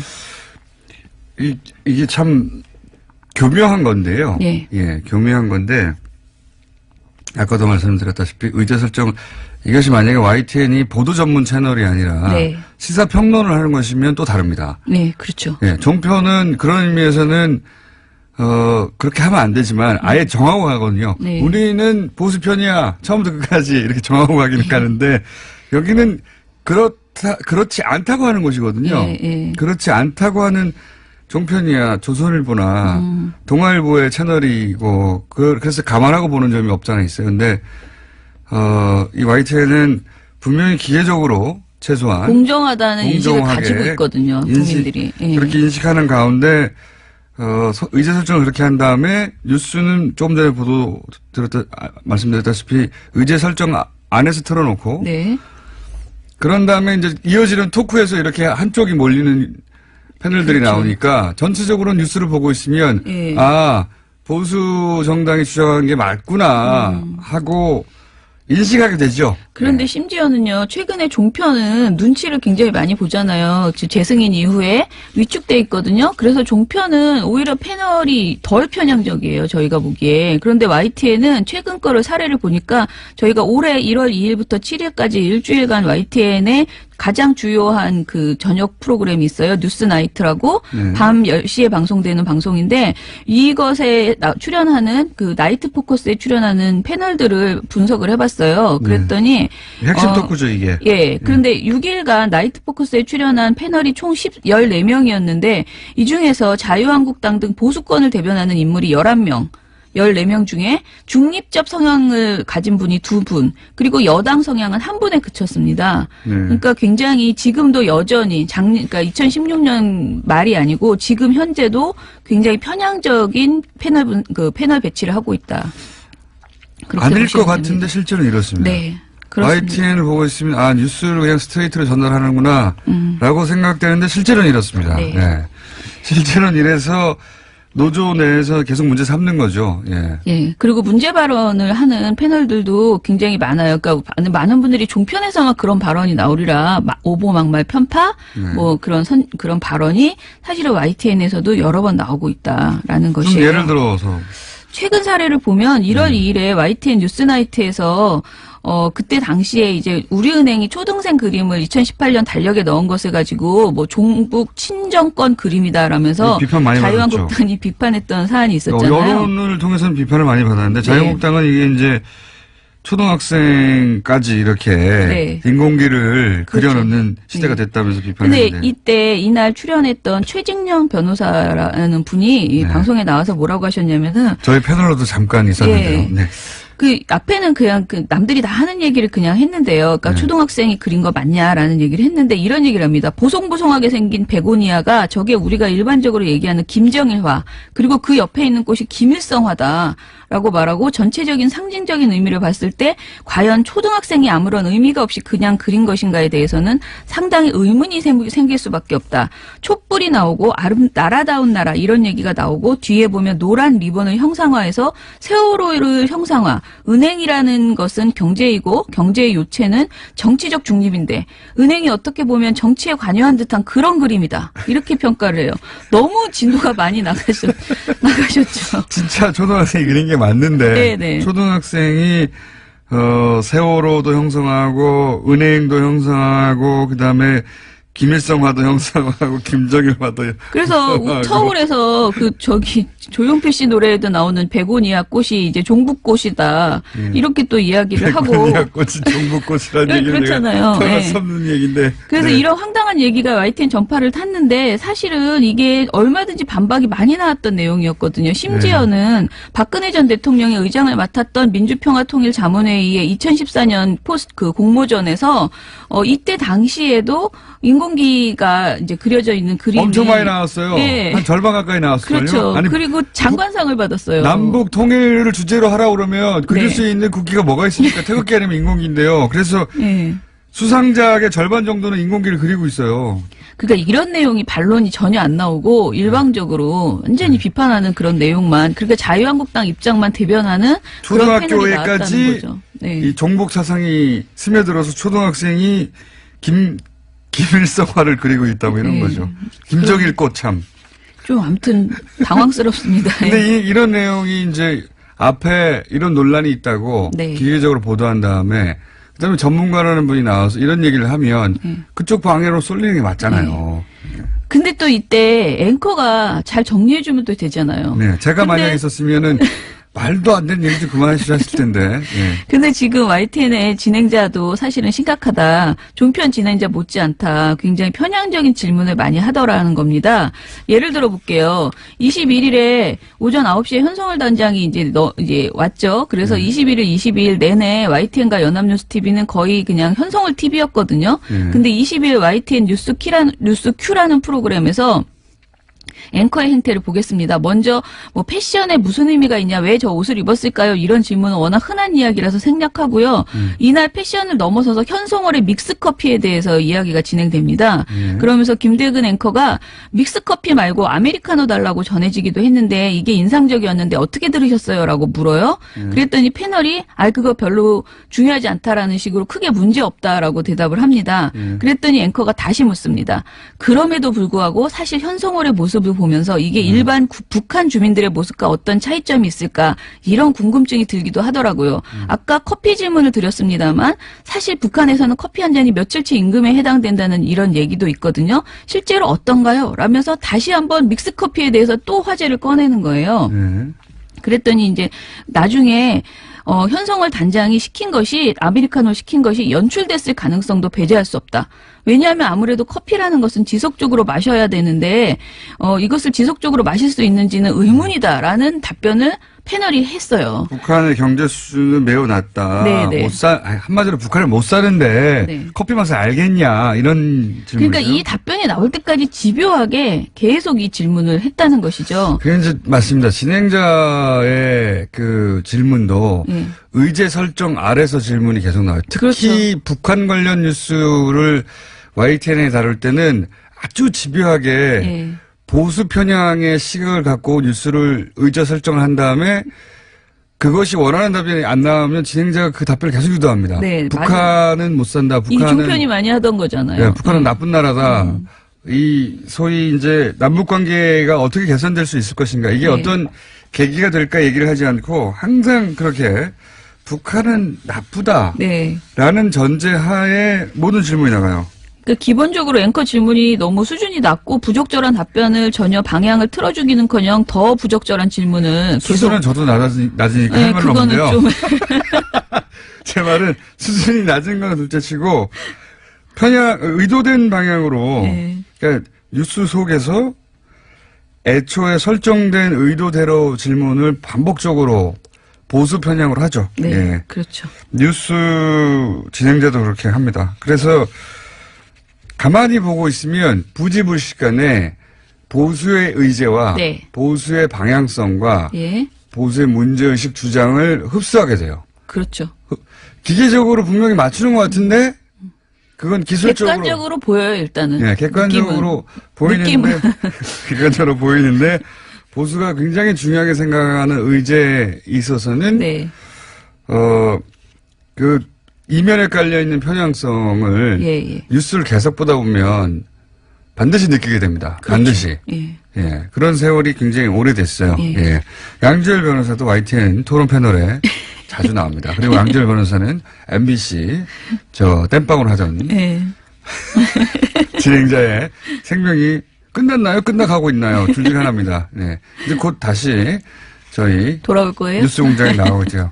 예. 100만 번 좀 골려줄 생각입니다. 아, 왜 그러십니까? 예. 아니, 가끔 안 나와서 참 그리웠어요. 근데 예. 다행히 잘렸다고 하니까요.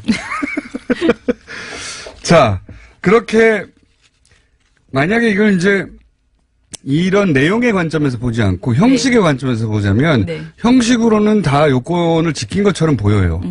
그래서 교묘하다고 저는 생각해 왔어요, 항상. 근데 사실 다 지킨 거는 아니에요. 왜냐면은 그것도 다 지키진 저희가 않았습니다. 늘 말하지만은 저는 이 얘기를 정말 많이 드리고 싶은데 얘기하고 싶은데 어떤 뉴스가 어떤 사안에 대해서 찬반의 의견을 똑같이 전한다고 해서 그게 좋은 보도는 아니잖아요. 그것도 맞습니다. 예. 그건 또 다른 이야기인데. 예. 그러니까 보도에서 BBC 가이드라인을 보면요. 보도에서 일련의 시각이나 의견을 동일한 비율로 다룰 것을 요구하는 거 아니다. BBC는 대신 적절한 비중을 달성하도록 노력해야 한다라고 얘기해요. 그러니까 소수 견해를 우세한 의견과 똑같은 비중으로 다뤄야 하는 것은 아니다. 그거가 진짜 문제입니다. 예, 이렇게 맞습니다. 밝히거든요. 근데 우리 지금 YTN 보도는 모든 것을 그냥 딱 반반 지키처럼 예를 보도를 하는 들어서 거예요. 이제 태극기 집회 때를 생각해 보시면 네. 탄핵 찬성 여론이 80%였거든요. 네. 그때도 반반이라면 얼마나 문제가 있습니까? 그러니까 그거는 한마디로 국정농단을 어떻게 반반으로 밝혀낼 수가 있어요. 다 그러니까요. 모든 것이 반반으로는 못하는 실체적 진실을 찾아야 되는데 이 부분에 있어서 YTN이 그 노력이 거의 이제 안 되고 있다. 그냥 반반의 함정에 빠져버렸었다. 이 얘기를 드리고요. 저는 사실 YTN이 자신들이 가진 보도 철학에 의해서 항상 반반이라고 하면 네. 모든 걸 그렇게 반반으로 보도하는 것만으로도 그동안 지난 한 9년, 10년간은 크게 문제가 있었기 때문에 네. 자기 역할을 하는 거라고 볼 수도 있는데 네. 그렇게 반반으로 보도하는 것 같지만 의제 설정부터 방향 유도는 보수로 흘러왔다는 거죠, 항상. 그렇죠. 그게 반반도 그건 맞아요. 아니에요. 지금은 이제 만약에 반반이면 괜찮냐, 반반도 문제라고 하시는 거고, 그죠? 예, 예. 아예. 그렇죠. 양쪽 다 똑같이 반반을 하는 것도 문제라고 말씀하시는 건데, 그것도 문제죠. 예. 그거는 이제 언론이 비겁하다. 이거는 국민 눈가기를 가리는 거예요. 그렇죠. 그 비겁하다. 반반은. 예. 이쪽은 8대2, 꼭 비중, 그러니까 국민 여론이 80%가 이쪽을 지지한다. 네, 네. 그러면 8대2의 비중을 따라서 보도해드리지 않느냐. 이 얘기일 수도 있고, 더 나아가서는 서로 정반대를 하더라도 때로는 네. 언론이 자기가 믿는 바에 따라 20%를 지지할 수도 있잖아요. 그렇죠. 예. 예. 그 말씀 하신 건데, 거기까지 가지도 않고 저는 예. 반반도 안 한다는 거죠. 속으로는. 반반인 척 한다. 이게 가장 큰. 그러네. 예. 예. 맞습니다. 반반인 척 한다. 이게 큰 문제라고 봅니다. 예. 이렇게 생각하시지 않는 분도 있겠죠. 근데 YTN 노조는 그렇게 생각하는 것 같아요. 네, 지금 YTN 노조는 자신들의 보도가 지금 문제라고 생각하고 이거를 해결하기 위해서는 적폐 YTN 안에 있던 오래된 네. 그 적폐 세력이 청산되어야 된다라고 생각해서 이제 새 사장에 대해서 기대감이 컸는데 지금 현재 새 사장이 오히려 적폐 세력들과 어떻게 보면 그분들을 이렇게 내보내지 않고 안고 가겠다라는 네. 태도를 지금 보이고 있는 이렇게 거잖아요. 되어 있는 YTN을 새로운 사장이 개편하거나 네. 또는 이런 문제의식을 가지고 바꾸는 게 아니라 예. 이렇게 되어왔던 그대로를 유지할 가능성이 높다 이렇게 본 거죠. 그렇죠. 아니 예. 실제로 그런 입장을 밝힌 거죠. YTN 구성원들은 일단은 노사 합의 파기 논란 그리고 이명박 정권의 찬양 논란 그러니까 최 사장이 그렇게 했었죠 예전에 이명박 정권에 대해서 찬양했었고 그리고 또 트위터 성추행 그 글을 써서 논란이 됐죠. 이런 것들 때문에 사퇴를 요구하고 있지만은 사실은 이것이 이제 그 YTN의 현재 편파 왜곡 논란이 최 사장과 무관하지 않은 것이죠. 왜냐하면 최 사장은 지난 9년간 이뤄진 보도 파괴에 책임이 있는 보직 간부들의 인사 보류를 거부를 했어요. 그러니까 인사를 이런 구조를 만들어냈다고 이제 책임을 물을 만한 대상인 네. 그분들을 그냥 그대로 두겠다고 하는 그렇죠. 거죠. 예. 그리고- 그러니까 이제 노조는 받아줄 수가 예. 없는 거죠. 그리고 이제 YTN 노조가 강하게 이제 요구하는 혁신의 아이콘이라고 YTN 혁신의 아이콘이라고 보는 노정명 기자에 대해서 인신 공격을 퍼붓거나 보도국장 그 합의를 파기했거나 여러 가지 문제가 있었고요. 그래서 저는 YTN 정상화를 위해서는 일단 YTN 경영진 문제가 매듭이 지어져야 된다라는 생각을 하고요. 노조의 입장에 대해서 사실 저는 개인적으로는 굉장히 찬성합니다. 노조의 파업이 가기 전에 YTN 문제가 해결이 됐으면 좋겠다. 그렇게 생각합니다. 알겠습니다. 8대2에서 20%의 편을 줄 수도 있어요. 네. 그 미디어사의 철학에 따라 혹은 보도 아니, 철학에 따라. 근데 가장 중요한 건요. 논쟁할 필요가 없고 그냥 실체적으로 그게 진실이면 진실을 보도해야 되는 거예요. 그러니까 의견이 8로 오히려 반대가 더 많아도 진실이 20이면 20을 보도해야 되는 거죠. 그게 맞죠. 네. 네, 그게 맞는데 그렇지 않다는 게 문제다. 그러면서도 보도 채널에 외양을 띠고 있어서 예. 이것이 객관적으로 보도된 것으로 사람들한테 인식되는 게 문제다 이런 그렇죠. 거죠. 예. 아예 이쪽은 80%의 편을 드는구나 생각하면 사람들이 감안하고 보는 거죠. 그렇죠. 예. 그런 문제입니다. YTN에 관해서는. 자, 오늘 여기까지 YTN 노조는 왜 파업하는지 한번 다뤄봤습니다. 민원연의 김학영 사무처장이었습니다. 감사합니다. 감사합니다. 불친절한 AS. 민원연 직원들은 TV만 보고 있어도 월급을 주나요? 진짜 부럽습니다. 이거 하나도 부러워할 게 아닙니다. 왠지 아십니까? 본인이 절대 동의하지 않는 내용을 하루 종일 본다고 생각해보세요. 예를 들어서 종편의 정치 성향과 자신이 하나도 맞지 않아요. 근데 그거 하루 종일 보고 있어야 돼요. 쓰러진다고 합니다. 게다가 월급도 많지가 않아요. 예. 고생하시는 분들입니다. 이상돈 의원 고정 부탁드립니다. 직설 화법에 반했어요. 저희도 그러고 싶습니다. 저희도 그러고 싶은데 아침에 일어나는 걸 제일 싫어하신대요. 그래서 1년 만에 처음으로 직접 출연하신 거예요. 어떻게 해보겠습니다, 저희가. 이건 또 하태경 의원님 디스 문자가 또 재밌는 게 와서 하나 들려드립니다. 예고 없이 월요일로 당기면 어떡하나요? 화요일 그 시간은 제가 건너뛰고 있었는데. 재밌어서 소개드립니다. 명진 스님이 문자를 저희한테 오랜만에 보내셨어요. 뉴스공장 청취자 여러분, 저 명진입니다. 저 요즘 TBS TV 장윤선의 이슈파이터에서 전정훈 신부님과 함께 모든 고민 상담소를 진행하고 있습니다. 본인 코너 광고였어요. 다양한 이슈를 다루니까 많이 받으세요. 네. 코너명이 신부님을 사랑한 스님이랍니다. 네. 명진 스님이 이렇게 광고 문자를 저희한테 훅 보내셨습니다. 이게 또 뭡니까? TBS 대표님이 또 문자를 갑자기 주셨네요. 공장장 주말에 중국 갔다 왔어요? 무슨 일 갔다 왔어요? 예. 영어는 제가 갔다 왔어요. 예, 갔다 왔는데, 베트남과, 우즈벡의 결승전을 제가 보고 왔습니다. 네. 왜 보고 왔을까요? 거기 눈 엄청 내리는데 유일한 한국인으로 거기 빨간 물결 속에 있었습니다, 제가. 예. 그거 어떻게 하셨지, 대표님은? 예. 아마 목요일 날 블랙하우스에서 확인하실 수 있을 겁니다. 경기는 재밌었어요, 아주. 예. 드라마틱 하더군요. 자, 여기까지 하겠습니다. 자, 국제는 임상훈에게. 예. 임상훈 소장님, 인문결 연구소에 소장님 나오셨습니다. 안녕하십니까? 네, 안녕하십니까? 예. 자, 뉴스 하청공장. 네. 잘 됩니까? 예, 잘 되고 있습니다. 예. 뉴스 지금까지는 공장에서 제가 혼자 진행을 했는데, 예. 이제는 다른 한 분이 도와주시기로 해서, 미모의 탤런트 한 분이 같이 하시기로 했습니다. 그래, 보이는 라디오인가요? 아니, 아직 안 보이는데, 그 탤런트가 나오시기 때문에 이제 보이는 걸로 조만간 욕심이 많으시군요. 바꾸려고.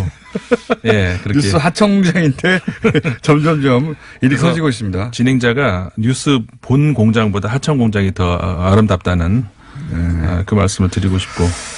탤런트가 많으신 분을 말하는 겁니까? 재능이 아니, 직업이 진짜 탤런트. 탤런트. 예, 직업이 그래요? 탤런트. 예. 그거 어떻게 섭외가 되셨죠? 별로 듣지도 않는 분. 많이 듣습니다. 예. 자, 한 주간 열심히 짚어보겠습니다. 네, 아프가니스탄에서 최근에 일주일 안에 2번이나 큰 테러가 났습니다. 이거 좀 심각한 상황인데 20일 날은 그 인터컨티넨탈 호텔, 그러니까 둘 다 수도인 카불에서 발생했는데 호텔에서 인질극을 벌여가지고 그랬죠. 예, 이거 큰 굉장히 뉴스였는데. 예, 이거 뭐 굉장히 큰 뉴스였거든요, 당시에. 우리나라에서는 별로 보도가 안 됐어요. 국제적으로 큰 뉴스였습니다. 네, 이 왜 그러냐면은 사실 우리가 그 중동 지역에서 사망자가 너무 많아서 이제 그런 것들도 있을 수도 있지만 기본적으로 중동에서의 어떤 그런 인권 문제라든가 어떤 이런 문제를 우리가 보도를 안 하는 경향이 있죠, 많이. 관심이 없어요. 기자들도 사실은 그 지역을 모르고요. 네. 해봐야 이제 그 영어권 언론들이 보도한 걸 받아 쓰는 정도거든요. 근데 받아 써봐야 잘 읽지도 않는다 이렇게 생각하기 때문에 네. 이게 미국이 뿌린 씨앗인데 이게 그렇죠. 그러니까 뭐 미국도 그렇고 이제 사실은 서방 유럽 같은 경우도 이 20세기 초에 뿌린 씨앗이 너무 중동 많습니다. 문제는 이 서양인들이 만든 거예요. 예, 유럽 맞습니다. 20세기 전반부는 유럽이 저질러 놓은 거고요. 후반부는 미국이 저질러 놓은 거거든요. 네. 예. 최근에 와서 물론 이제 많은 그 노력은 합니다. 유럽 국가들이 나서서 노력을 하고 있습니다만 어쨌든 뿌리는 씨앗이 있기 때문에 유럽은 그나마 자신들이 뿌린 씨앗에 대해서 인정하는 보도도 많고 노력 좀 하는데 미국은 그것도 없어요. 예, 그 뭐 27일 날도 또 그 최근 바로 며칠 전이죠. 병원 인근에서 그러니까 관공서들이 많이 모여 있는 그 행정 중심 지역인데 정말 비열한 테러라고 할 수가 있는데 앰뷸런스. 앰뷸런스에다가 응급 환자라고 싣고 그러니까는 그 검문을 안 당했죠. 그리고 들어가서 빙 그 폭탄을 싣고 간 거예요. 네, 맞습니다. 정말 비열한 테러 행위인데 그거는 어떠한 무슨 정치적인 자신들의 그 신념이 있는지는 몰라도 이거는 아니죠. 이건 정말 탈레반 쪽에서 저지른 테러로 지금 맞습니다. 보이는데 탈레반을 키운 게 미국입니다. 네. 지금 탈레반이 살짝 그 IS 이후로 관심을 덜 받으니까 이런 것을 하는 것 같은데, 특히 저 아프가니스탄 같은 경우에는 물론 그 주변에 시리아라든가 많은 국가들이 거의 무정부 수준에 가까울 만큼 정부의 힘이 약해진 건 사실인데, 아프가니스탄 같은 경우도 미국이 건드려 놓은 그 이후로, 탈레반이 장악을 하고 있는 그 지역들이 점점 늘어나면서, 정부의 힘이 뻗치지 못하고 있는 곳이 너무 많죠. 아프간 현 정부를 사실 인정하지 않죠. 근데 친미 정권이라고 이제. 네. 뭐 일정 정도 사실이고요. 네. 목도리를 보하니 최근에 프랑스를 다녀오신 것도 같습니다. 목도리는 저 원래 하는 건데, 그 프랑스 다녀온 건 맞습니다. 목도리가 거기서 산 목도리 아닌가요? 아니, 몇 년 전에 산 거예요. 어쨌든 거기서 산 거 아닙니까? 네, 맞습니다. 갑자기 목도리 이야기를. 아니, 제가 그 동네에서 많이 보던 스타일의 목도리라서. 예. 푹 들어갔습니다. 여태까지 계속 항상 하고 있었는데 갑자기 그러시는데. 눈에 띄었습니다. 네. 자, 그러면 이제 주시해야 된다. 그 다음은 어디로 넘어갑니까? 그 다음에 다보스 포럼이 열렸었죠. 다보스 포럼. 23일부터 26일까지 열렸는데. 트럼프 대통령이 홈런을 쳤죠. 홈런. 이게 사실 미국 대통령이 직접 간 게 우리가 예상외로 많지는 않아요. 다보스 포럼에. 근데 갔어요. 이번에. 환영받을 줄 알고. 네. 자기도 기업인 출신이니까. 예. 갔어요. 그래가지고. 저 야유까지 받았어요, 이번에는. 네. 야유를 아주 크게 받았더라고요. 근데 이게 굉장히 뭐라고 할까, 대비가 확 되는 것이 그러니까 20년 전에 클린턴 대통령이 참석을 했었거든요. 근데 클린턴 대통령은 뭐 우리가 잘 알다시피 굉장히 그 개방무역주의자잖아요. 그러니까 이쪽은 민주당이었습니다만은 민주당도 사실 경제적으로는 굉장히 개방주의자들이 이제 장악하고 있는 곳인데 그러니까 클린턴 대통령이 연설한 내용, 그 다음에 이 트럼프 대통령이 연설한 내용, 20년 사이에 미국이 주장하는 바가 정반대가 됐죠. 완전히 반대가 돼버린 거예요.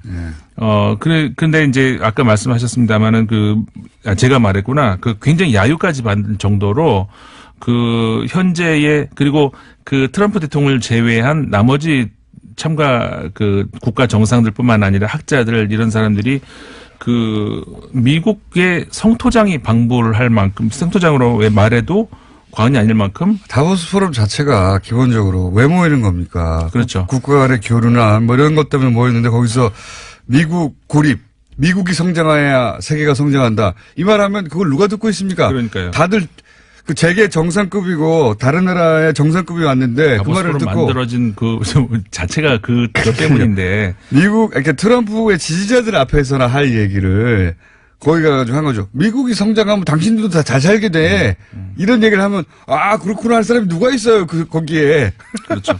다보스 포럼에서는 참 어울리지 않는 그런 발언이었는데 네. 어쨌든 이제 그런 그 일이 올해의 다보스 포럼의 굉장히 특징이었다 이런 얘기를 할 수가 있을 것 같고. 홈런을 치긴 쳤는데 예. 파울 홈런? 아니죠. 상대편에 가가지고 홈런 친 거죠.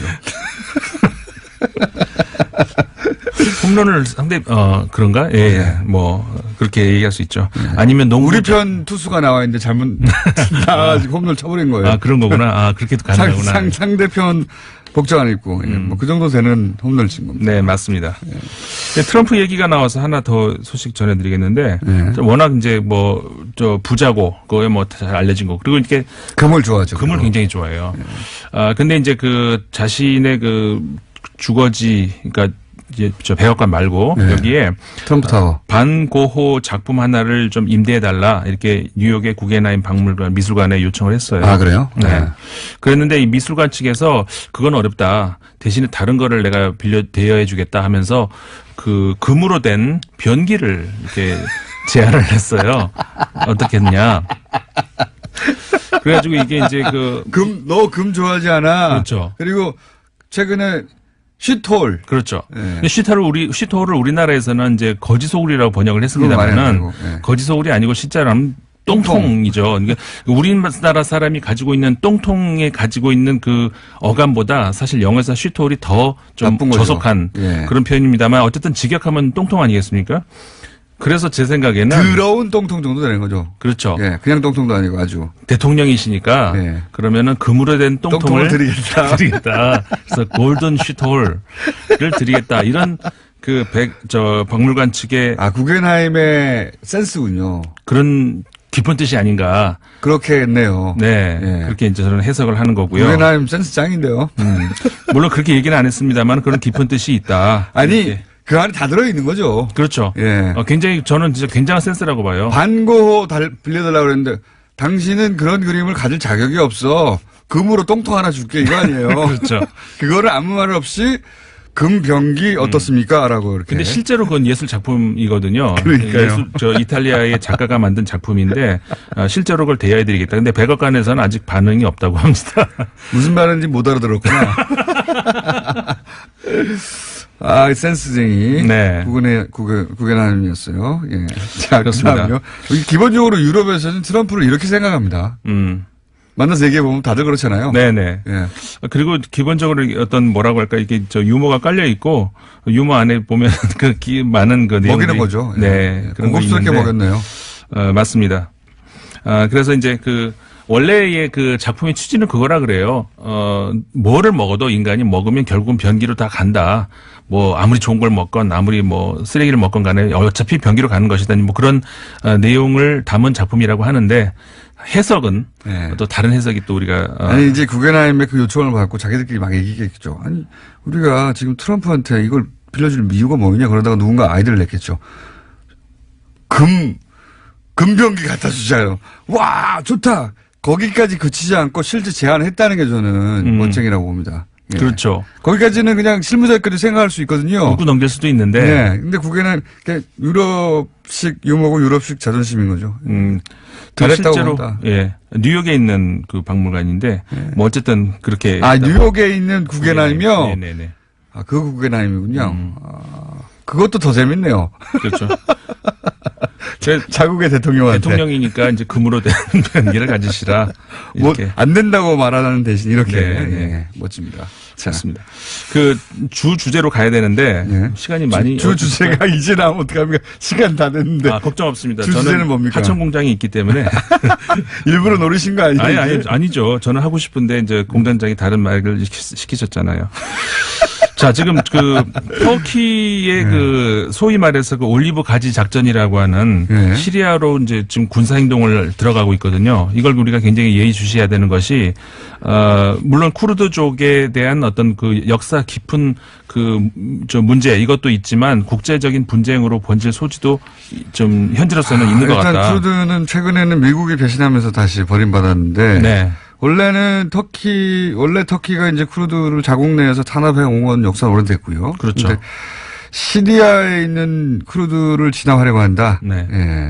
그러니까 이 쿠르드족을 얘기를 할 때 이제 기본적으로는 이거 문제, 그러니까 쿠르드족이 국가를 가지고 싶어한다. 이거는 이제 많은 분들이 아실 거 아닙니까? 네. 근데 그럴 때 우리가 제가 흔히 이제 듣는 반응이 뭐냐면, 그는 물론 그 사정은 아는데 중동에 가면은 그 국가를 가지고 싶어하는 민족이 한둘이냐? 그거 어떻게 다 현실적으로는 불가능하지 않냐? 이런 얘기를 이제 들어요. 근데 사실 쿠르드족이 인구가 굉장히 많은 족이거든요. 예. 그러니까는 뭐 소수민족이 아니에요, 사실은. 소수민족이 아니에요. 예. 그러니까는 우리가 중동 지역 하면 큰 민족 단위를 하면은 아랍 민족 보통 그다음에 터키 민족, 페르시아 민족 이 정도 하지 않습니까? 그 다음 정도 들어가요. 그러니까요. 인구수가 하나의 나라가 아니라 두 개의 나라도 만들 수 있을 정도인데 중동 기준으로. 4천만이에요. 전체를 다 합치면 4천만이고 이 터키에 있는 쿠르족만 해도 1,000만이 되는 어떤 그런 민족이거든요. 생각해 보면 중동국가 중에 1,000만이 안 되는 나라들도 있어요. 그럼요. 예. 다른 나라들은 그러니까 4천만 원이면 나라 두세 개 만들 수 있어요. 중동 그렇죠. 그러니까 기준으로. 이 지역에서 점유하고 있는 면적도 굉장히 넓은 데다가 인구도 많고 그거 어쨌든 간에 시간이 다 됐는데 어떡합니까, 근데. 그렇구나. 얘기하다가. 어쨌든 그래서 이제 터키군이 지금 그 시리아 안에 영토 안에 있는 쿠르드족을 치기 시작을 하는데 이게 점점 동쪽으로 이동을 하면서 미국이 뭐라고 할까요? 뒤에서 이제 받치고 있는 그쪽까지 지금 가 있어요. 국제 분쟁이 될 수도 있다. 그렇죠. 네, 임상훈 소장이었습니다. 안녕.